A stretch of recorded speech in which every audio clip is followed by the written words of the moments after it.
நடிகர் சங்க கட்டடம் குறித்து கணக்கு கேட்பவர்கள் அங்கு வருகை தருவதே இல்லை என்று நடிகர் சங்க பொதுச் செயலாளர் ராதாரவி தெரிவித்திருக்கிறார். அவர் புதிய தலைமுறைக்கு தொலைபேசி வாயிலாக அளித்த தகவலை இனி கேட்கலாம். திருடி இருக்கடப்பா, நீ இனிமேல் நிக்க கூடாது, நான் தான் நிப்பேன், நான் உருவமா, நான் திருடினதை நீ ப்ரூவ் பண்றான்னு சொல்றோம். அப்பதான் விட்டு கொடுக்கறதா வேணாமான்னு வருது.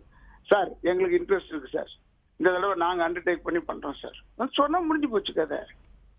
ஏன்னா உங்களுக்கு தெரியாது, உங்க சேனல் ஆரம்பிக்கிறதுக்கு முந்தின காலத்துல என்ன ரொம்ப பேர் எதிர்த்தாங்க கொண்டாங்க. அப்ப கூட நான் சொன்னது என்னன்னா, தேர்தல் வெயி. அப்ப தேர்தல் வச்சுதானே விஜயகாந்தை கொண்டாந்தோம். சரத்குமார் செயலாளராக வந்தாரு, நான் கமிட்டியில வந்தேன். அப்ப தேர்தல் வச்சோங்க.